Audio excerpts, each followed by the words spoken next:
자, 먼저 요 그림은 이제 머릿속에 계속 제가 각인을 시켜드리는데, 요 그림은 어디 있냐면, 제가 그 PPT 올려드린 데 보면 밑에 이렇게 있습니다. 그래서 여기 들어가시면 구약에 대한 굉장히 많은 지도들을, 굉장히 자세한 그 그림들을 많이 올려놨습니다. 그래서 여기에서 한번 참고해 주시면 좋을 것 같고요.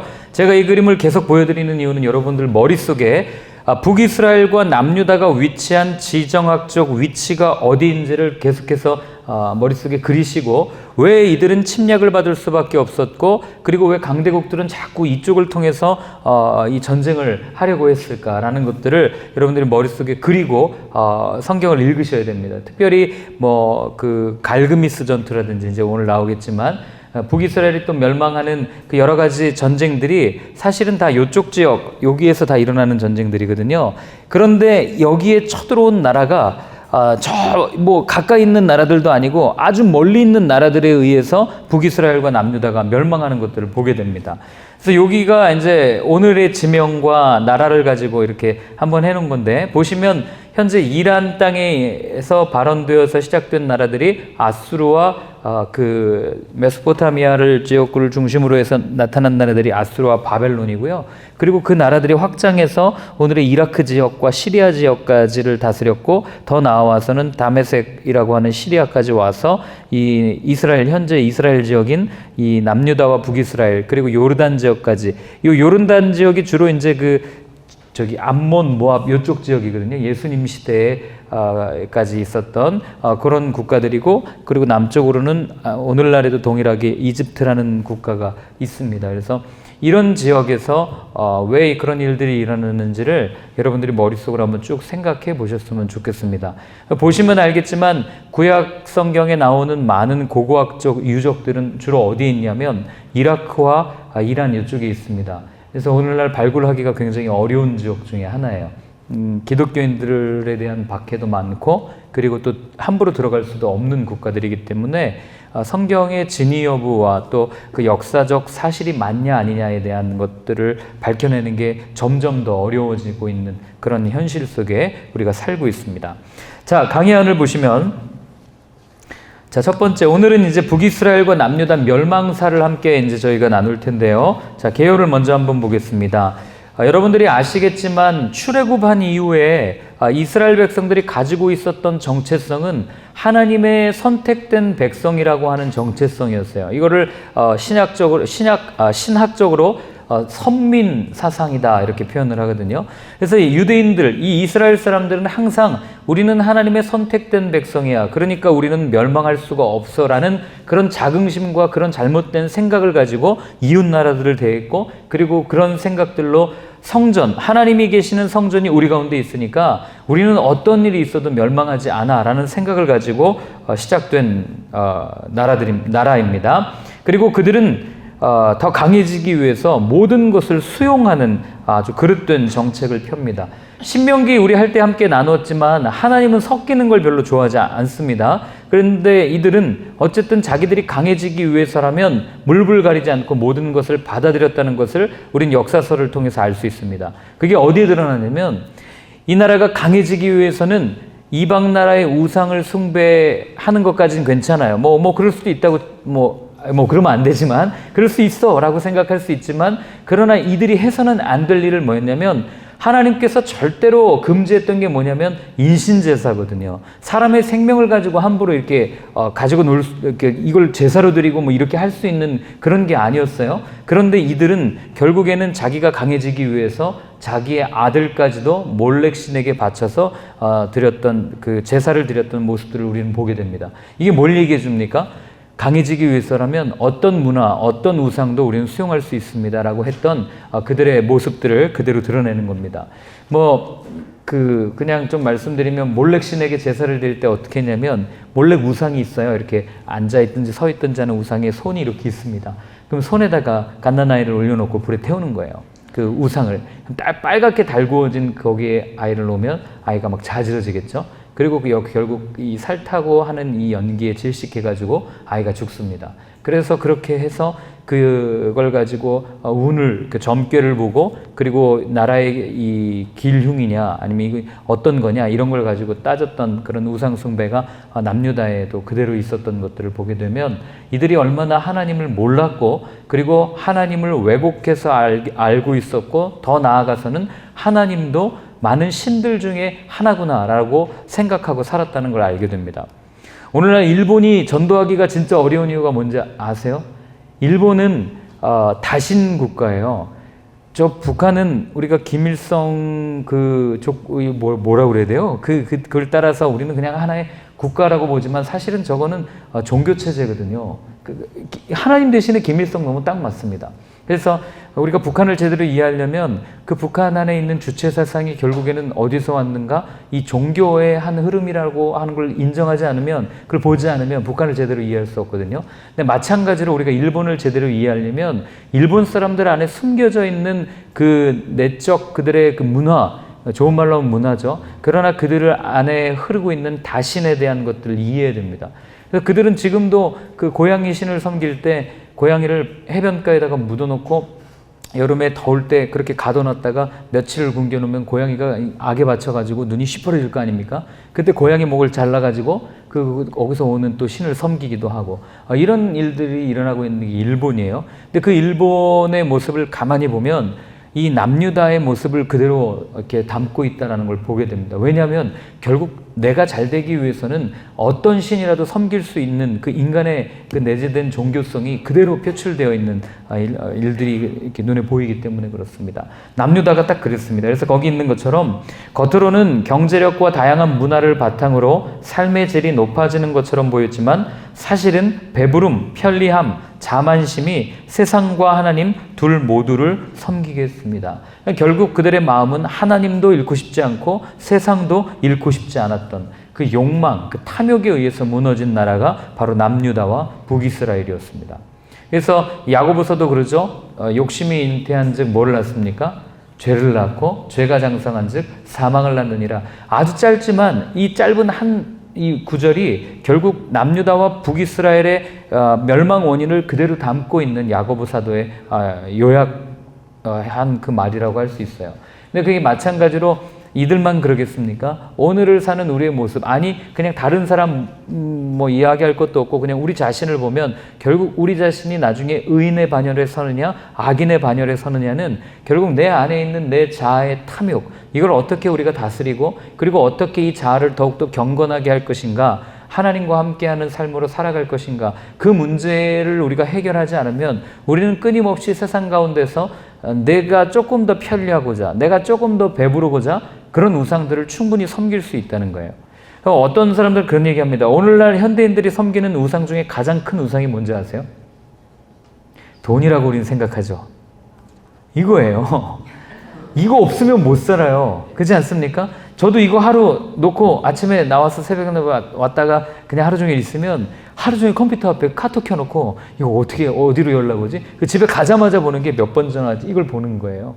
어쩌면 하나님보다도 우리는 더 이걸 의지하고 살아가는 모습은 아닌가.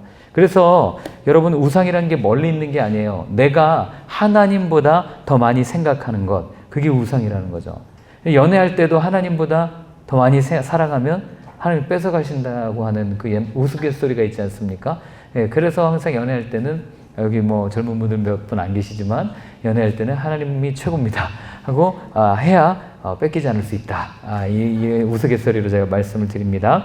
자, 거기 표를 보시면은요, 오늘 이제 저희들이 다룰 왕들은 이 마지막 북이스라엘의 마지막 왕들과 그러니까 남유다의 우시아 때 동시대의 왕들이에요. 그때부터 마지막까지를 쭉 다룰 겁니다. 그래서 그때의 왕들이 여기에 굉장히 혈안이 많이 되어 있었어요. 그리고 우리는 굉장히 무기력하고 능력 없고 악한 왕으로 알고 있지만 전에도 말씀드렸던 것처럼 어쩌면 이렇게 생각하시면 돼요. 성경에서 악한 왕은 어쩌면 경제적인 부를 가지고 왔던 왕일 수도 있겠다, 이런 생각을 하고 그냥 쭉 보시면 되겠습니다. 인기가 많았던 왕일 수도 있어요. 그러나 하나님의 판단은 전혀 다르다는 거죠. 자, 그래서 여기 보시면 이게 이제 아수르와 바벨론이 다스렸던 지역들입니다. 아수르가 저 주황색으로 되어 있는 지역인데, 아수르가 나중에 안 망할 것 같은데 결국에는 바벨론에 의해서 멸망을 당합니다. 그래가지고 바벨론이 나중에 더 큰 제국을 다스리고 결국에는 이쪽 여기가 이제 나일강 삼각지대 애굽이거든요. 애굽 지역까지 자기들의 속국으로 만들어 버려서 굉장히 거대한 영토를 다스렸던 국가가 바로 바벨론이라는 국가입니다. 그러니까 어쩌면 이 아수르보다도 이 당시의 세계의 강대국이라고 여겼던 애굽까지도 흡수해 버렸기 때문에 뭐 그 앞에서 이 남유다는 정말 아무것도 아니었던 거죠. 망할 수밖에 없는 이유. 그리고 나라가 저렇게 크고 다스리는 지역이 저렇게 많으니 이 당시의 왕들은 어쩔 수 없이 섬겨야 되지 않나라고 하는 그런 마음을 가졌을지도 모르겠습니다. 우리나라 같은 경우는 반도국가이기 때문에 조선 때 아니면 고려 때라든지 그 위에 중국에 또는 그 위에 몽고라든지 이런 국가가 내려올 때 어쩔 수 없이 강화도에 가서 조약도 맺고 여러 가지 어려운 일들을 겪지만, 여기는 반도가 아니라 그냥 전에 얘기했던 것처럼 여기가 그냥 교통로거든요. 여기를 치러 가려면 여기서 이렇게 와야 돼요. 여기 사막 지역이거든요. 올 수가 없으니까 이렇게 와야 되고, 여기서 또 저쪽으로 공격하러 가려면 어쨌든 여기를 거쳐야 됩니다.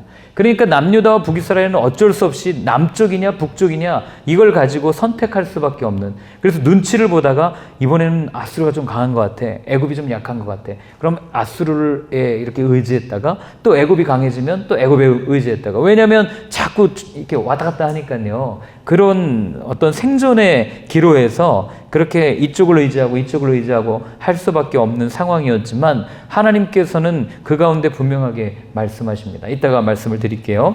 자, 이런 상황에 오늘 첫 번째로 살펴볼 왕이 누구냐면 바로 우시아라고 하는 왕입니다. 이 우시아라고 하는 왕은 남유다에서 굉장히 유명한 왕입니다. 저번에도 한번 말씀드렸지만 성군 중에 성군이었고, 그리고 제일 먼저 농업이라고 하는 이 농사를 굉장히 좋아했던 왕이라고 성경은 표현합니다. 농사를 좋아했다는 얘기는 결국에는 그 당시에 그 왕의 그 지배력 아래에 있었던 많은 백성들은 먹고 사는 데는 걱정이 없을 만큼 이렇게 부유했던 그런 것들 상징하는 바로 왕이었습니다.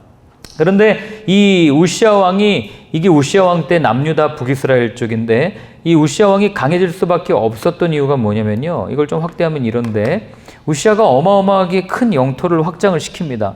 이렇게 확장을 할 수밖에 없었던 이유가 자기가 강해서라고 뭐 생각했을 수도 있겠지만, 사실은 이 박수도 손뼉 쳐야 난다고 이 당시에 이쪽 지역에 대한 그 관리가 굉장히 소홀했던 시기였어요. 왜냐하면 남쪽에서 애굽은 이 왕이 찬탈전이 일어나가지고 누가 왕이냐 이걸 가지고 하다 보니까 자연스레 이 남유다와 맞물려 있는 이 남쪽 국경 지역에 대한 관리가 소홀할 수밖에 없었고, 그리고 저 북쪽으로는 북이스라엘 역시 거기 써놨지만 북이스라엘에서 가장 강력한 왕이 여로보암 2세였는데, 이 여로보암 2세가 죽은 다음에 북이스라엘에서는 내부적 혼란이 일어납니다. 막 왕도 막 바뀌고 여러 가지 일들이 일어나는 그런 상황을 겪고 있었고, 더군다나 아수르 역시 저 북쪽에 있는 다른 민족들이 계속 침입해 오는 거예요. 내부적 혼란을 겪으면서 결국 아수르 역시 아까 여기 보셨던 아수르 역시 이쪽 지역에 대한 관리가 소홀할 수밖에 없었어요. 다른 쪽에서 이렇게 계속해서 쳐들어오니까. 그러다 보니까 자연스럽게 우시아라고 하는 왕은 이 위가 약해지고 아래가 약해지니까 가운데가 팽창할 수밖에 없잖아요. 하나씩 야금야금 땅을 차지하기 시작합니다. 그래서 이 우시아는 어떤 왕이었냐면, 한마디로 얘기하면 이런 여러 가지 정치적 상황, 국제 정세 속에서 굉장히 매우 현실적인 현실 정치를 폈던 왕이 바로 우시아 왕이었습니다. 거기 현실 정치라는 말에 동그라미를 좀 쳐주셔야 됩니다. 현실 정치. 이게 오늘날 우리가 처해 있는 입장과도 비슷한데, 이 현실 정치 때문에 결국에는 남유다가 멸망을 하게 되거든요.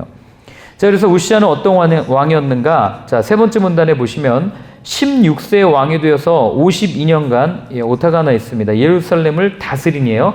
다스린 우시아는 살해된 아버지의 뒤를 이어, 아버지가 누구였습니까? 아마샤 왕이었잖아요. 북이스라엘의 요아스 왕과 베스메스에서 전투하다가 이제 죽게 되는데 그렇게 해서 살해가 됩니다. 그 아버지의 뒤를 이어서 온 국민의 지지를 받고 왕위에 오릅니다. 그런데 처음 동안 그 하나님의 말씀을 밝히 아는 스가랴라고 하는 이 사람이 살 때까지는 하나님의 말씀을 잘 들었어요. 그리고 하나님 말씀대로 그렇게 잘 따랐습니다. 그러나 그 밑줄 한번 거보시겠습니까? 나라가 강성해지자. 이게 이제 타락의 시작입니다. 나라가 강성해지니까 어떻게 합니까? 물질주의와 사치, 교만 등 여러 가지 문제가 생깁니다. 이게 이제 이사야서 1장에 굉장히 자세하게 그 이사야가 우시아 왕 때의 역사를 기록하는 사관이었거든요. 오늘로 얘기하면 공무원이죠. 공무원이었는데 그래서 많은 사람들은 이때 우시아 왕을 통해서 야 이제 우리 우시아 왕이 나라도 이렇게 크게 만들었으니까 이제 우시아 왕을 통해서 다시 다윗의 때처럼 큰 영토를 가질 수 있을 거야 라고 생각을 합니다. 그래가지고 이사야 역시도 마찬가지예요. 우시아를 바라보면서 그래 우시아 왕이 진짜 하나님이 세우신 왕이야. 백성들도 배부르고 어떻게 이런 좋은 일이 있을 수 있어 라고 이렇게 모두가 생각하고 여론이 그렇게 흘러가던 시기가 바로 우시아 때였습니다. 근데 나중에 이사야 때 말하겠지만 하나님이 어떻게 합니까? 이사야를 부를 때 이사야가 우시아를 의지하고 있거든요. 그러니까 어떻게 해요? 이사야를 부르는 소명장이 이사야 6장이거든요. 6장 1절이 뭐예요? 제일 먼저 뭐라고 시작합니까? 우시아 왕이 죽던 해에 이사야를 부릅니다. 하나님께서는 모든 그 사람이 기대할 수 있고 의지할 수 있는 것을 다 거둬 가신 후에 그때 부르시는 거예요.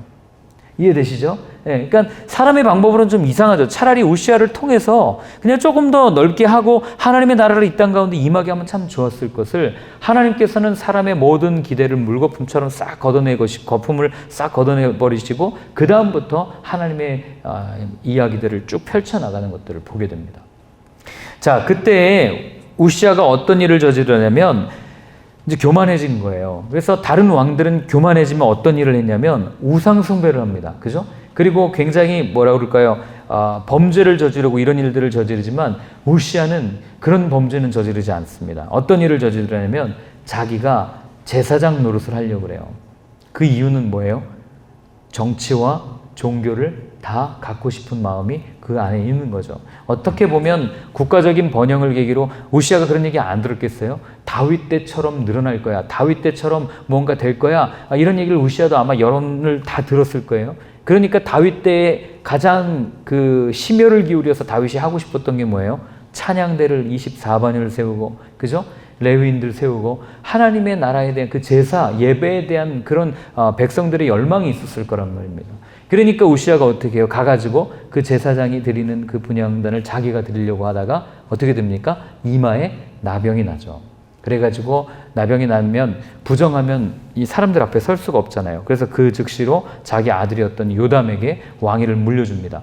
그러나 요담이 차라리 아버지가 이렇게 했으니까 내가 좀 하겠습니다 하고 이렇게 하면 좋을 걸, 이 우시아가 얼마나 이게 강력했는지 여러분 그거 아시죠? 아버지가 훌륭하면 아들은 조금 그래요. 뭐 다 그런 건 아니지만 미국의 뭐 부시 대통령 부자를 보면은 그런 것 같지도 않지만 그러나 아버지의 그 위험에 눌려가지고 이렇게 되지 않습니까? 마찬가지로 우시아가 요담을 왕으로 세웠지만 섭정 왕으로 세웠어요. 그래서 자기가 뒤에서 다 조정하는 거예요. 아들을 세워놓고 그런 일들을 벌이게 됩니다. 자, 그 다음에 이제 요담을 지나서 그 다음에 나타난 왕이 누구냐면 이제 아하스라는 왕인데, 이 우시아 왕 말년에 우시아가 이제 아수르가 이렇게 조금 국경 지역 관리에 소홀하니까 그때를 틈타서 이렇게 국경을 넓혀놨는데, 그런데 아수르가 이제 정신을 차리고 팽창하기 시작합니다. 다시 정신을 차려서 국경 지역을 관리하기 시작해요. 그러다 보니까 어떻게 합니까? 많은 사람들이 생각한 게 남유다에도 이렇게 훌륭한 왕이 있으니까 막을 수 있어, 이런 생각들이 팽배해 있었던 거예요. 그런데 그때 우시아가 죽죠. 그리고 이사야가 소명을 받고 활동하던 그때 아수르가 계속해서 더다시 이렇게 팽창하는 그런 일들을 벌어집니다. 그걸 잘 설명하는 게 사실 이사야서 7장이에요. 그때 왕이 아하스였는데 7장 1절 2절은 이렇게 기록합니다. 우리 그 밑에 제가 각주 2번에 달아놨는데 한번 같이 읽어보겠습니다. 우시아의 손자요 요담의 아들인 유다의 아하스 왕 때에 아람의 르신 왕과 르말리아의 아들 이스라엘의 베가 왕이 올라와서 예루살렘을 쳤으나 능히 이기지 못하니라. 어떤 사람이 다윗의 집에 알려 이르되 아람이 에브라임과 동맹하였다 했으므로 왕의 마음과 그의 백성의 마음이 숲이 바람에 흔들림같이 흔들렸더라. 이렇게 되어 있어요. 이게 어떤 상황이냐면 이때 상황이랑 똑같아요. 아이고, 이때 상황이랑 똑같습니다. 요거로 보겠습니다. 자, 아수르가 팽창해서 점점 남하합니다. 남하하고 이쪽 지역을 압박하니까 이 북이스라엘에 있던 이 왕들 거기 요 표를 보세요. 표를 보시면 아수르가 남하 정책을 펼 때 이 북이스라엘의 왕이 누구였냐면 베가예요. 베가. 그런데 이 베가를 좀 설명하려면 그 앞에 왕들을 봐야 되는데, 자, 제일 먼저 누구냐면 살룸이라는 왕이 있어요. 혁명이 아니라 이제 그 반역을 일으켜서 왕이 됐죠. 이 살룸은 반아수르 정책을 펴니다. 친애굽 정책을 펴요. 거기 한번 옆에 적어보세요. 반아수르 친애굽 정책. 그러니까 이 살룸 때는 남쪽으로 어떻게든 더 가까이 가려고 하는 마음들이 있었겠죠. 그러다가 누가 왕이 되냐면 무나임이라는 사람이 반역을 일으켜서 왕이 되는데, 이 무나임은 아수르를 아주 좋아합니다. 친아수르 정책을 펴요. 뭐 이런 표현 좀 그렇지만 완전히 꼬봉이에요. 꼬봉. 갖다 달라면 다 갖다 줍니다. 무나임 때요. 그러다가 부가이아가 이제 다스리고 그 다음에 그 아들이었던 베가가 어떤 일이 있냐면 그 친아수르 정책을 펴는 그 모습을 보면서 자란 이제 아들인데 그게 너무 싫은 거예요. 그래서 어떻게 하냐면 우리 자주 독립을 한번 해보자라고 하면서 독립적인 열망을 가집니다. 이거 더 이상 친애굽도 아니고 친바벨론도 아니 친아수르도 아니고 우리끼리 한번 힘을 합쳐보자. 그래서 베가가 어떻게 하냐면 우리 이 옆에 있었던 아람이라든지 이런 나라들이랑 요 지역에 있는 요 근처에 있는 여기 아람 있죠? 요 근처에 있는 암몬이라든지 이런 나라들과 연합군을 만듭니다. 우리 같이 한번 막아보자. 아수르 한번 막아보자. 그때 북이스라엘의 베가가 누구한테도 이걸 보내냐면 남유다에 있는 아하스 왕한테도 보내는 거예요. 야, 우리가 언제까지 이렇게 저들의 눈치를 보면서 살겠나? 우리끼리 좀 힘을 합쳐가지고 한번 막아봅시다. 해서 그렇게 동조를 구한 거죠. 그런데 그때 이 남유다의 아하스가 어떻게 하냐면 동조했을까요? 안 했을까요? 안 합니다. 안 해요. 그리고 아하스는 어떻게 하냐면 친아수르 정책을 펴니다. 그러다가 어떻게 돼요? 이 베가, 북이스라엘의 베가 때는 반아수르 정책이잖아요. 그러니까 근데 얘네는 친아수르예요. 그러니까 아수르가 와가지고 북이스라엘의 베가를 박살냅니다. 그래가지고 마지막으로 세운 왕이 호세아였어요. 아수르에 항복하고 아수르한테 친아수르 정책을 펴다가 조공도 바치고 왕위를 유지하다가 아수르가 잠깐 세력이 약해질 때가 있어요. 그때에 반아수르 정책을 펴다가 북이스라엘이 이제 박살나는 게 이제 끝나는 거죠. 그런 역사를 가지고 있는 상황입니다. 자, 그때에 이 아하스 왕이 두려워 떨 때 아까 1절, 2절 읽었죠. 그의 왕의 마음과 그의 백성의 마음이 숲이 바람에 흔들림같이 흔들렸더라. 이제 어떡하나, 이제 우리 쳐들어오면 끝나는데 죽었다 이렇게 얘기합니다. 그때 여러분들이 이제 나중에 이사야서 7장 1절부터 9절까지를 한번 보면 이게 이런 맥락으로 되어 있는데, 이사야를 통해서 하나님이 주신 예언인데 그 가운데 분명한 뜻이 담겨 있어요.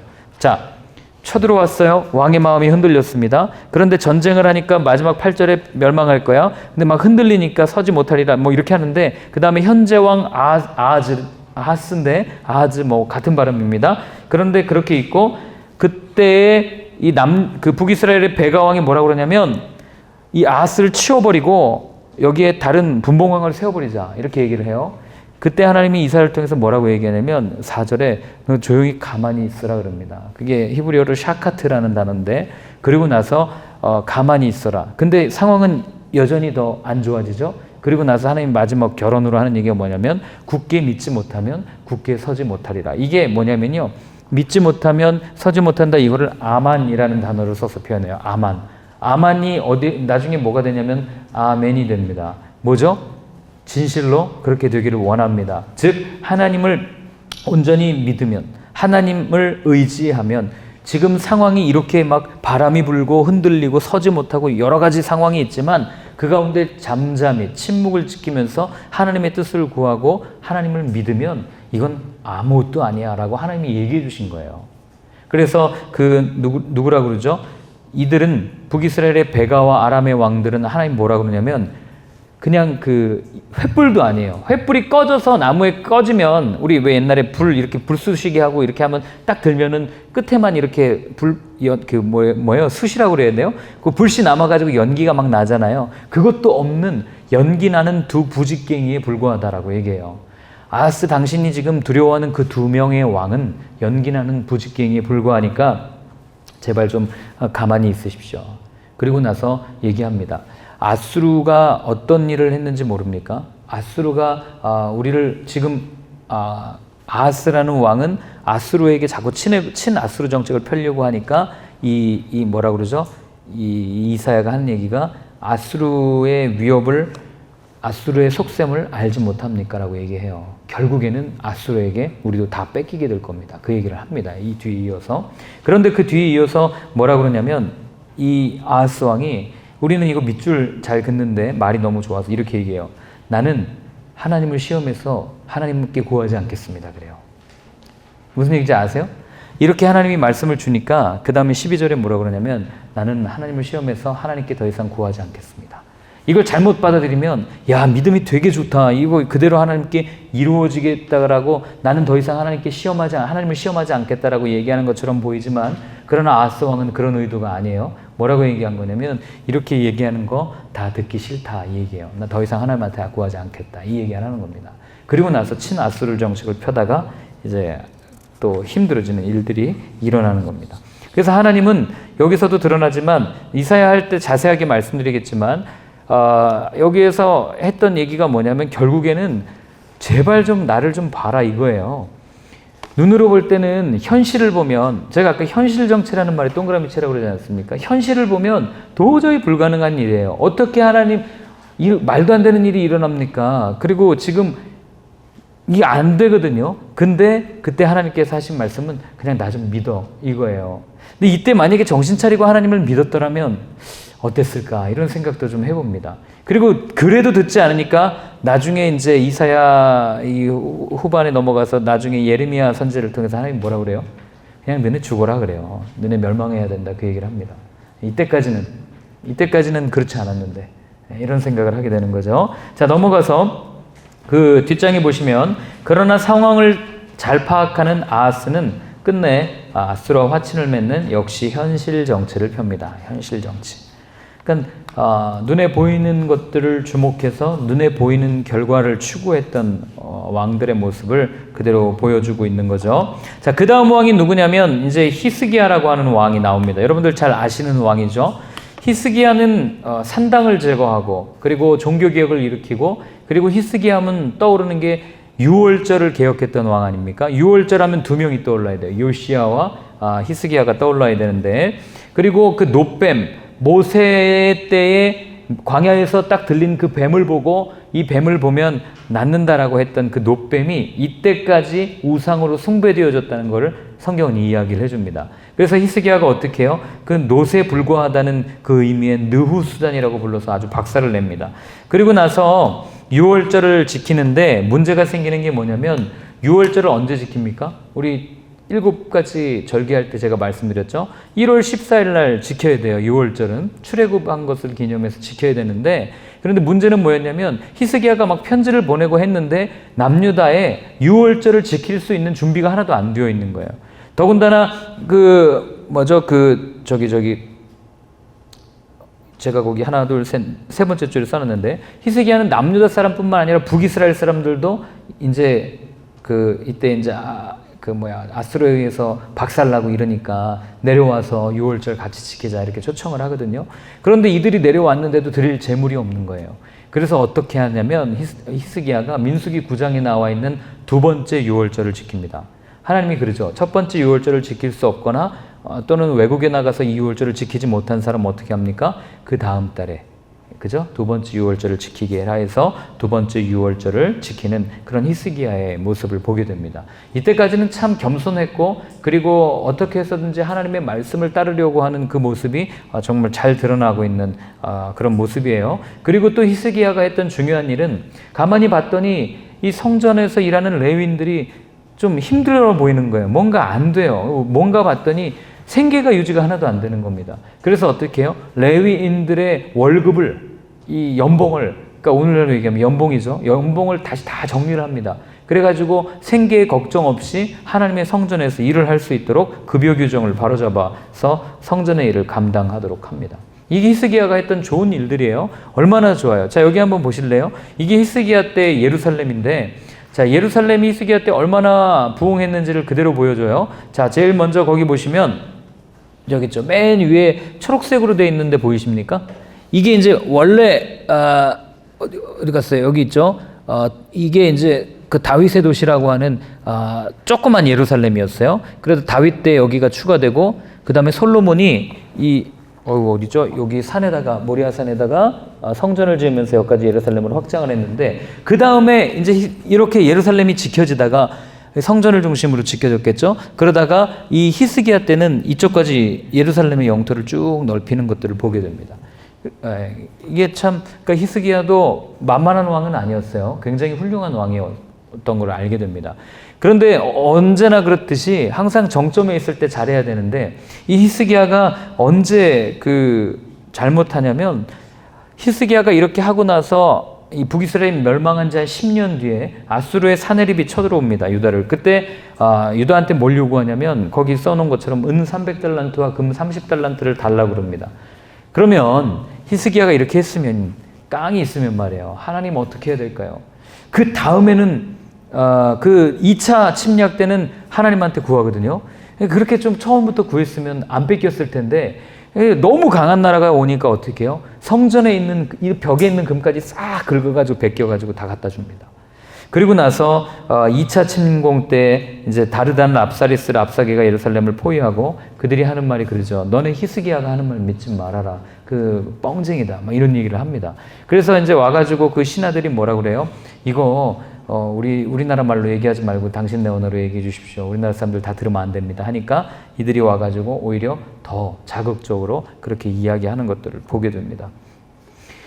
자, 이게 히스기야의 열왕기서까지 기록된 모습인데, 그런데 이제 역대기를 보면 열왕기서와는 좀 다릅니다. 관점의 차이가 있다고 그랬죠. 그러다 보니까 이 역대기서에서 히스기야는 조금 더 성군으로 그려져요. 어떻게 그려지냐면 당황하지 않습니다. 아수르가 쳐들어올 때. 그리고 침착하게 물 근원을 막고, 히스기야 수로라고 여러분 아시죠? 들어보셨죠? 그리고 물을 뚫어가지고 성읍을 방비하고 백성들을 믿음 안에서 흔들리지 않게 이렇게 딱 굳건하게 세우는 왕이 히스기야로 이렇게 이렇게 비춰져요. 그리고 이 사네립이 막 이스라엘 예루살렘을 막 모독하는 말을 히스기야는 역대기 어떻게 해석을 하냐면, 이건 하나님을 모욕하는 일입니다라고 이야기를 합니다. 그래서 성전에다가 성경책을 펴놓고 기도하죠. 하나님 살려주십시오. 기도합니다. 그래가지고 그때 기적으로 군대를 격파하고, 역대기는 그 일을 하나님께서 이 히스기야를, 남유다를 보호하셨다라는 정확한 표현을 거기에 이제 하고 있는 거죠. 그런데 이제 그리고 나서 아수르의 지배를 받는 속국 중의 하나로 아수르로부터 독립의 기회를 노리고 있던 바벨론의 브로덕발라단이라는 왕이 있어요. 그러니까 아까 여기에 보시면 지금 제가 여기에는 이렇게 두 제국을 크게 그려놨지만, 원래는 아수르가 저렇게 주황색으로 큰 제국을 다스릴 때 바벨론은 저 지역에 있는 아주 작은 속국 중에 하나였어요. 아수르 안에 있는 속국, 그게 바벨론이었거든요. 근데 이 바벨론의 브로덕발라단이 어떻게 하냐면, 히스기야가 아프다는 얘기도 또 낫다는 얘기를 듣고 와가지고 이렇게 조문을 하러 와요. 근데 아무리 봐도, 정황을 봐도 굳이 조문하러 올 필요가 없어요. 제가 볼 때는, 제가 보는 게 아니고 학자들이 보는 것도 마찬가지인데, 정탐하러 온 겁니다. 정탐하러 왔는데 히스기야가 어떻게 합니까? 그때 결국에는 히스기야가 우리한테 주는 한 가지 교훈은, 무슨 일이든 하나님 앞에 물었어야 돼요. 아수르가 1차 침공했을 때도 하나님께 물었어야 됐고, 2차 침공 때만 묻는 게 아니라, 그런데 이때도 왔을 때 그냥 물었어야 되는데 묻지 않고, 자기 기분이 너무 좋거든요. 지금 살아났잖아요. 15년을 더 연장받았고, 그래가지고 살아나가지고 막 기뻐가지고 그냥 무기창고까지 다 보여주는 거예요. 오늘 말로 얘기하면 군수물자를 다 보여준 겁니다. 밑바닥 다 보여준 거죠. 우리는 이 정도다. 그러니까 나중에 그대로 바벨론에 멸망당하는 일들을 보게 되는 거죠. 그리고 히스기야가 다윗과의 다른 점은 뭐냐면, 다윗은 그래도 자기가 이렇게 뭔가 너희 민족까지도 내가 이렇게 혼낼 거야 라고 그러면 하나님 살려주십시오 이렇게 엎드렸거든요. 근데 히스기야는 이사야한테 들어요. 이게 당신 때는 이게 아니지만 하나님께서는 당신 나라를 이렇게 힘들게 할 겁니다. 이럴 때 보통 왕 같으면 정상적이라면 잘못했다. 하나님 용서해 주달라고 좀 얘기해 주십시오. 이렇게 돼야 되거든요. 근데 히스기야는 그렇게 안 해요. 내 때에 그렇게 안 되면 괜찮습니다. 이렇게 얘기합니다. 이게 인간의 그대로를 드러나는 거예요. 나만 손해 안 보면 됩니다. 그래가지고 히스기야가 15년을 더 연장받죠. 면벽 기도라고 벽을 보고 기도하는 그 기도를 통해서 15년을 연장받는데 그때 태어난 아이가 누군지 아세요? 남유다 역사상 가장 못되고 악랄했던 왕인 므낫세가 그때 태어납니다. 그러니까 어쩌면 여러분 그렇게 생각할 수 있어요. 그냥 하나님이 너 오늘 와 그러면 그냥 가는 게 나아요. 괜히 하나님 좀 더 살려주세요 했다가 괜히 더 나쁜 일을 보낼 수 있다는 게 여기서 나타나면 정신 안 차리면 그렇게 되는 것들을 보게 됩니다. 자, 그리고 나서 이제 그 다음 왕이 방금 말씀드렸던 므낫세라고 하는 왕인데 이 므낫세는 12살의 왕이 됩니다. 히스기야가 늦게 난 아들이니까요. 12살의 왕이 돼서 제일 오래 다스려요. 이건 좀 머릿속에 기억하시면 좋습니다. 55년을 다스립니다. 신기하게 항상 악랄한 왕들은 되게 오래 다스려요. 이런 걸 기억하시고 남유다 역사상 가장 악한 왕인데 거기 밑줄 그셔야 돼요. 이방 신상을 세우고 1월 성신을 하늘, 별, 달 이런 거 다 숭배한 거예요. 점성술 섬기고 그리고 하나님께서 금지하셨던 인신제사까지를 드립니다. 요게 이제 열왕기 하에 기록된 므낫세에 대한 평가예요. 그런데 역대기 하에는 여기에 하나가 더 추가가 됩니다. 그래서 제가 이거를 아까도 찾아봤더니 이게 그 바벨론인가요? 거기 무슨 고서에 기록이 돼 있어요. 복직이 되었다. 이런 기록들이 되어 있더라고요. 그래서 포로로 끌려갔다가 거기서 하나님을 만나는 거죠. 그래서 오늘도 한 분이 그런 말씀하셨는데 우리 그 삶에 이 짜잘한 고난이 오면 오히려 하나님으로부터 멀어진다. 하나님 왜 나한테 이런 게 있어야 됩니까? 그런데 작은 고난이 아니라 정말 큰 고난이 오면 오히려 더 하나님을 의지하려는 그런 모습들을 보게 된다. 이렇게 얘기되는데 그런데 므낫세가 그랬던 거예요. 왕위를 다 빼앗기고 완전히 포로로 끌려갔다가 그리고 거기서 하나님을 만납니다. 그리고 성경은 거기 써 있는 것처럼 그가 용서받았는지에 대해서는 침묵합니다. 그래서 우리는 그를 악한 왕이라고 불러요. 용서를 받았는지 안 받았는지 분명한 언급이 없기 때문에 그런데 중요한 것은 고난 후에 그가 했던 고백인데 그때야 내가 고난을 이렇게 겪고 다시 돌아와 보니 하나님 여호와께서 하나님이신 줄을 내가 드디어 알았다. 이런 얘기를 하는 거죠. 수많은 우상을 섬겼던 왕이 이제 그 모든 우상들은 가짜고 하나님만이 진짜구나라는 그런 고백을 하게 된 거죠. 그래서 아마 그가 당한 환난이 그로 하여금 하나님을 발견하게 하지 않았나. 그래서 고난은 인생을 성장시키는 거름과도 같은 선물이다라고 말하는 것이 아닌가 이런 생각을 합니다. 물론 고난 중에 있는 분들한테 이런 얘기 여러분 가서 절대 하시면 안 됩니다. 힘들게 살고 있는데 고난은 하나님이 주신 선물입니다. 이거 잘못 얘기하면 큰일 납니다. 그러나 지나고 보니 그 고난을 겪고 난 다음에 이렇게 가서 이야기할 때 지나고 보니까 그 고난 때문에 내가 생각도 더 깊어졌고 하나님을 더 알아갈 수 있는 그래서 고난은 내게 선물이었습니다 라고 본인이 이야기할 수는 있어요. 여러분 이걸 가지고 어디 가서 누군가한테 그렇게 얘기하시면 절대로 안 됩니다. 우리가 가서 해야 될 일은 함께 우는 거예요. 그게 하나님이 우리한테 말씀하신 거지 그거 가지고 고난은 선물입니다 이러면 안 됩니다. 자, 그리고 그를 이어서 이제 2년 동안 아몬이라는 왕이 이제 이어서 되는데 역시 아버지처럼 우상 숭배를 합니다. 그리고 신하의 반역으로 죽임을 당하고 요시야라는 왕이 이제 드디어 서게 됩니다. 자, 요시야는요. 이제 남유다가 멸망하기 바로 직전에 마지막 네 명의 왕이 있잖아요. 막 복잡하게 바뀌는 그 왕 바로 이전의 왕이 요시야예요. 그래서 어쩌면 거세게 부는 그 바람 앞에 정말 이 하나의 촛불처럼 이렇게 타올랐던 왕이 요시야입니다. 요시야는 히스기야보다도 더 강력한 종교개혁을 추진해요. 그게 어떻게 그럴 수 있었을까? 힌트가 나옵니다, 성경에. 다른 왕들은 그냥 종교개혁을 일으켜야지, 그리고 이제 하나님께로 돌아가야지 라고 하는 그런 어떤 자기 감정과 이런 생각들 위해서 종교개혁이 일으켜졌다면 이 요시야라고 하는 왕은 어디에서 종교개혁이 시작이 되냐면 율법책에서부터 시작이 됩니다. 그러니까 말씀이 있기 때문에 절대로 흔들리지 않았던 왕이었어요. 아주 어린 나이에 왕이 되었지만 그럼에도 불구하고 성전을 수리하다가 율법책을 발견하고 그 율법책, 그 말씀으로 나라를 개혁하고자 했던 아주 선한 왕이었습니다. 그런데 마지막에 안타깝게 이제 여기 위에 보면 여기 이렇게 빨간 화살표가 쭉 올라가서 여기 이렇게 되어 있는 여기가 무깃도거든요. 이때 어떤 일이 일어나냐면 아수르가 그 세력이 약해져요. 바벨론이 강해지니까. 근데 바벨론과 아수르가 전쟁을 해서 아수르가 패합니다. 그러니까 애굽에 있는 바로 이 느고가, 바로가 왕이고 느고가 이름이거든요. 바로 느고, 이게 느고 왕이에요. 애굽에 있는 바로 이 느고가 아수르 저 잔병들을 다 제거해야 이제 우리가 더 큰 나라가 될 수 있을 거야 하고 군대를 이끌고 올라가는 거예요. 북진을 합니다. 그런데 이 애굽을 별로 그렇게 썩 좋아하지 않았던 이 요시야가 어떻게 해요? 저 무깃도에서 막아선 거예요. 그래가지고 거기서 싸우다가 죽습니다. 이해되시죠? 예, 그래서 무깃도에서 죽는다는 것. 그리고 요시야가 죽은 이후에 그 다음에 왕이 된 게 큰아들도 아니고 둘째도 아니고 넷째 아들이에요. 넷째 아들이었던 여호아스가 왕이 됩니다. 그런데 여러분 한번 생각해 보세요. 아버지가 애굽 왕한테 죽었어요. 그러면 당연히 아들은 어떤 정책을 펴겠어요? 반애굽 정책을 펴겠죠. 애굽이 그토록 싫은 거예요. 그래서 반애굽 정책을 펴다가 어떻게 돼요? 애굽이 바로 누고가 돌아오는 길에 들어와가지고 그 둘째 아들인 엘리야김, 나중에 여호야김으로 불리는 이 왕을 세웁니다. 그 여호아스를 폐위시키고. 그러니까 엘리야김은 어떻게 해요? 자기한테 권력을 준 사람이 또 누굽니까? 애굽이잖아요. 그러니까 친애굽 정책을 펴게 되는 거예요. 애굽 정책을 펴다가 그러다가 바벨론이 이제 점점 강성해져가지고 아수르가 이제 없어진 후죠. 그리고 나서 갈그미스에서 이집트에 승리를 합니다. 갈그미스 전투에서. 그러니까 그 저쪽에서 승리를 하고 새로운 중동 지역의 최강자로 떠오르는 게 바벨론이었어요.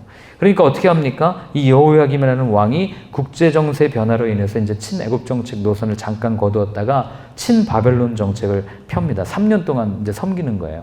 그런데 친애굽 성향을 가진 사람이 바벨론을 섬겼으니 이게 오래 가겠습니까? 오래 안 가겠죠? 머지않아 곧 바벨론을 배반하게 됩니다.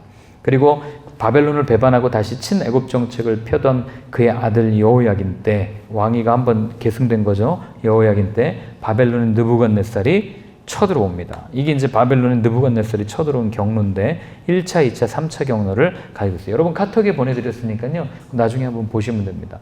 그래가지고 유다를 아주 박살을 냅니다. 포위해가지고 먹을 것도 없게 하고 그리고 얼마나 비참했는지는 그 예레미야서에 아주 자세하게 나와 있습니다. 그리고 이제 느부갓네살이 와가지고 결국에는 여호야긴을 폐위시킵니다. 포로로 끌고 가고 1차 포로, 2차 포로, 3차 포로 끌고 갔는데 1차 포로 때 끌려갔던 사람이 누구예요? 여러분 잘 아시는 환관이었던 누구요? 별과 같이 빛나리라. 다니엘이죠. 다니엘이 이때 끌려갑니다. 1차 포로로 끌려가서 환관이 되고 하는데 자 그리고 나서 이제 여호야김을 폐위시키고 느부갓네살이 누굴 세우냐면 시드기야라고 하는 마지막 왕을 세웁니다. 요시야의 셋째 아들이었어요. 그러니까 지금 큰 아들 폐위되고 넷째 아들 폐위되고 둘째 아들 되고 둘째 아들에 이어서 그 누구죠? 그 여호야김의 아들 그러니까 됐다가 조카의 왕위를 다시 물려받아 삼촌이 시드기야가 마지막 왕이 된 거예요. 이해되시죠? 둘째 아들의 이제 삼촌인 거죠. 그래서 펴다가 시드기야는 결국에는 반바벨론 정책을 펴니다. 그도 그럴 수밖에 없었던 게 예레미야서를 읽다 보면 그의 신하들이 옆에 와서 계속해서 바벨론을 싫어해요. 근데 이때 활동했던 사람이 누구냐면 예레미야거든요. 근데 예레미야는 분명히 하나님의 뜻을 들었어요. 그래가지고 온갖 행동 등을 통해서도 알려주고 다 하면서 뭐라 그럽니까? 바벨론에 항복하라는 거예요. 차라리 그때 항복해서 속국이 되었으면 명맥이라도 유지하죠. 그런데 그거를 끝까지 버틴 게다가 어떻게 해요? 결국에는 3차 침입, 예루살렘이 포위되어서 멸망하는 일을 하고 시드기야는 아들들이 보는 앞에서 아들들이 죽고 자신은 두 눈이 뽑혀서 바벨론의 포로로 끌려가는 일들을 겪게 됩니다. 그리고 나서 이제 그 다음에 그 땅에 이제 있던 그 잔병들 중에 이 잔류했던 사람들 중에서도 여전히 어떻게 합니까? 예레미야는 그냥 바벨론에 가든지 이게 하자 이렇게 하는데 어떻게 해요? 끝까지 애굽을 끌고 가잖아요. 그래서 나중에 멸망하죠. 그게 이제 예레미야서에 이제 쭉 나오게 됩니다. 그래서 여러분들이 이런 큰 역사 가운데 하나님이 선지자들을 세웠고 했다는 거는 이제 다음번부터 한번 쭉 읽게 될 텐데, 그리고 나서 역대기는요 마지막에 재미난 내용을 기록합니다. 역대기 제일 마지막에 보면 70년의 포로 생활을 말한 예레미야의 예언이 이루어집니다. 그리고 다니엘도 이걸 다니엘이 사실 예레미야랑 시대가 겹치거든요.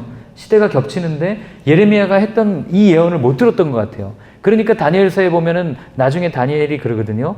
내가 이 책을 읽다가 깨달았는데 예레미야가 얘기했던 70년이 이거였구나. 이걸 그때 깨닫거든요. 그리고 나서 그게 그대로 성취됩니다. 참 놀라운 건 하나님이 포로로 끌려가잖아요. 에스겔도 포로로 끌고 가고 그 다음에 다니엘도 포로로 끌려가는데, 포로로 끌려갔다는 얘기는 이 당시에 뭐 그냥 짐승 취급받고 간 거예요. 그런데 그 포로들을 통해서 하나님이 어떤 일을 펼치냐면, 이들이 다시 70년 만에 이 땅으로 돌아오게 되는 그 징검다리 역할을 하게 하는 게 다니엘을 비롯한 에스더라든지 이런 사람들이에요. 얼마나 욕했겠어요. 포로로 끌려왔는데 왕이 좀 세웠다고 그 나라의 총리가 돼가지고 거기서 떵떵거리고 사니, 여러분 우리 눈으로 볼 때는 매국노 아니겠습니까? 포로로 끌려와가지고 그냥 조용히 좀 뭐 이렇게 우리 막 폭탄 추적하고 막 이렇게 좀 했으면 좋겠는데 그렇게 안 하고 그 나라에 완전히 이 속화되어 가지고 그 나라의 총리가 되었으니, 그 다니엘 사실 여러분 우리 볼 때 뭐 다니엘은 굉장히 훌륭한 사람이고 물론 훌륭한 사람이지만, 그러나 그가 환관이었거든요. 그리고 그 당시 살면서 그 동족들로부터 받았던 그 여러 가지 비난과 그런 것들을 여러분들이 생각한다면 쉽게 우리 자녀의 이름을 다니엘로 지을 수가 없어요. 그렇지 않겠습니까? 근데 그런 일들 가운데서도 하나님은 그런 사람을 통해서 다시금 하나님의 역사를 쭉 이어가는 것들을 보게 됩니다. 그게 바로 이 역대기하 마지막에 있는 내용이에요. 고레스 왕 원년에 예루살렘 성전 건축을 허락하는 내용. 그래서 모두가 눈앞에 닥친 어려움이 끝이다 라고 생각할 때 하나님께서는 두려움에 떨고 있는 이스라엘을 위해서 하나하나 다 준비하고 계셨다는 것. 그래서 여러분 그런 말 있잖아요. 하나님은 절대로 누군가를 콜링할 때 막무가내로 부르지 않아요. 조금 이 말씀을 드리면, 예를 들어서 하나님 여기 계신 여러분들을 하나님의 일을 하려고 부르면 이미 하나님은 계획을 다 세워놓고 부릅니다. 이걸 믿으셔야 돼요. 그러니까 역대기가 사실은 포로로에서 끌려갔다가 와서 기록했기 때문에 고레스 왕 원년에 이런 조서가 내렸습니다라고 기록할 수도 있어요. 그러나 이제 이 모든 시간이 지나고 멀리 떨어져서 당시의 역사를 다시 한번 보면, 이 역대기하의 마지막이 기록되기 이전에 하나님은 다니엘을 통해서, 에스겔을 통해서, 에스더를 통해서 이 이스라엘 백성들의 귀환을 준비하고 있었다는 거죠. 이해가 되십니까? 하나님이 고난을 줄 때는 다 거기에 뜻이 있고, 그리고 그 가운데 왜 하늘이 무너져도 솟아날 구멍이 있다. 이걸 성경적 표현으로 뭐라 그럽니까? 사람이 감당할 시험밖에는 주지 않는다. 고린도서에 바울이 그렇게 말하지 않습니까? 그러니까 하나님은 이미 다 준비해 놓고 있는 거예요. 그렇기 때문에 여러분 그리스도인에게 고난은 고난이 아닌 거예요. 그럼 뭡니까? 그냥 잠깐 몸을 움츠리고 있는 거예요. 하나님이 어떻게 하실지를 바라보고 있는 거예요. 그렇게 바라보고 있다 보면 하나님께서 때가 되었을 때 다시 모든 것들을 하나하나 하나님의 일을 맞추어서 이렇게 끌고 가는 것들을 보게 됩니다. 그래서 여러분 기억하세요. 여러분들을 하나님 부르셨다는 얘기는 이미 여러분들을 통한 모든 계획이 다 있다는 거예요. 그렇기 때문에 오늘 눈앞에 펼쳐져 있는 현실 가운데, 야, 내가 어떻게 이런 일을 겪고, 아니 예수를 믿는데 어떻게 진짜 남한테 말하기 너무 부끄럽다. 내가 교회 다니는데 어떻게 이런 어려움을 겪을 수 있지? 그렇게 생각하실 필요가 전혀 없다는 거예요. 왜요? 그분이 이미 우리의 모든 것들을 다 정리하고 계세요. 이걸 믿는 게 믿음이에요. 이해되십니까? 눈앞에 하나님 절벽인데요. 떨어져요. 옛날에 그 인디아나 존스라는 영화 여러분 기억나세요? 제일 마지막 테스트가 뭔지 아시죠? 막 톱니 막 칼 왔다 갔다 하고, 근데 제일 마지막에 딱 도착했더니 절벽 낭떠러진데 거기를 건너라는 거잖아요. 믿음으로. 참 믿음을 잘 설명하는데, 근데 어떻게 해요? 이 인디아나 존스 박스 이 어떻게 합니까? 눈 감고 그냥 딱 한 번 딱 다리 내줬는데 거기 딱 있잖아요. 이해되세요? 이게 하나님의 방법일 수 있다는 겁니다. 여러분 너무 좌절하지 말고, 그리고 나라가 많이 어렵잖아요. 그리고 또 지금 어떻게 해야 될지 서로 갑론을박 논쟁이 많은데, 이럴 때일수록 우리가 어떻게 합니까? 아까 아하스 왕한테 이사를 통해서 주셨던 것처럼 샤카트 하는 거죠. 괜히 욕 같죠? 샤카트를 한다는데 가만히 있어라. 이게 하나님의 방법이죠. 그래서 굳게 믿지 못하면 굳게 서지 못하리라. 그럼 이렇게 얘기하면 이제 우리나라에 좋은 일만 있을 거라고 생각할 수 있지만 저는 그렇게 생각하진 않습니다. 하나님이 허락하시면 전쟁도 벌어지겠죠. 하나님이 허락하시면 더 힘든 일도 일어날 겁니다. 그러나 괜찮습니다. 왜요? 그 모든 걸 하나님이 붙들고 계시기 때문에 결국에는 하나님 앞에 붙어 있고 하나님께 서 있는 자는 결국엔 어떻게 됩니까? 구원을 받는다. 이게 성경이 우리에게 전해주는 메시지입니다. 그냥 우리는 그냥 말씀에 붙어서 오늘 하나님 오늘 내게 뭐라고 말씀하십니까? 뻔하잖아요. 여기 있는 것처럼 사랑해라. 그럼 그냥 사랑하며 살면 돼요. 사랑하며 살다가 뭐 죽을 수도 있죠. 근데 우리에겐 죽음이 끝이 아니잖아요. 오히려 눈 감았다 뜨면 그분이 내 앞에 있는데 뭐가 두렵겠습니까? 이런 마음을 가지고 살았던 사람들이 초대교회 사람들이었어요. 그래서 그들은 세상에 감당할 수 없는 사람이라고 얘기했던 겁니다. 이들이 만약에 이때의 왕들이 그런 믿음을 가지고 세상이 감당하지 못하는 사람이다라는 평가를 받았더라면 아마 남유다는 멸망하지 않지 않았을까 이런 생각을 하게 되는 거죠. 역사서를 읽으실 때는 꼭 요 도표를 가지고 그 열왕기, 사무엘, 열왕기, 역대기를 읽을 때는 요 왕들의 이야기를 한번 순서대로 한번 쭉 훑어서 제가 예전에 신대원 들어갈 때 이게 도저히 안 외워지는 거예요. 역사가 그렇게 싫더라고요. 잘 안 외워져요. 이걸 어떻게 했냐면 그냥 스케치북에다가 일직선을 쫙 꺼놓고 이걸 다 색깔별로 했어요. 남유다 왕은 파란색, 북이스라엘 왕은 빨간색. 그래서 뭐 이렇게 동그라미에서는 뭐 희스기 하면 희스기야 때 있었던 일 한번 쭉 적어보고 그 다음에 그 사이사이에 이제 남유다 선지자는 뭐 보라색 펜으로 그 다음에 북이스라엘 선지자는 뭐 주황색 펜으로 이런 식으로 해서 한번 도화지에다가 쭉 정리를 한 적이 있습니다. 그렇게 하면 머릿속에 어느 정도 정리가 되거든요. 그래서 제가 요거를 계속해서 여러분들한테 말씀을 드리는 거예요. 한번 쭉 정리하고 나면 구약 성경이 아마 손에 확 잡힐 겁니다. 그래서 그렇게 보시면 될 거예요. 남북 이 이스라엘의 멸망사와 대한민국의 같은 점과 다른 점을 한번 생각해 보는 겁니다. 제가 이걸 왜 이렇게 하냐면요. 이제 앞으로 점점 질문 그룹 토의들이 성경에서만 머무르지 않을 거예요. 성경에 있는 이야기를 성경에서만 우리가 이렇게 대하면 그건 죽은 하나님의 말씀입니다. 하나님의 말씀은 오늘을 사는 우리에게도 그대로 적용이 되거든요. 여러분들이 한번 읽으면서 이렇게 심각하게 얘기 안 하셔도 돼요. 남북이 갈라져 있는 게 같은 것 같습니다. 당연하잖아요. 그죠? 그런 이야기들을 한번 나눠보도록 하겠습니다. 그래서 두 분씩 한번 이야기를 나눠보겠습니다. 자, 짝을 한번 적어보시겠습니까? 두 분씩.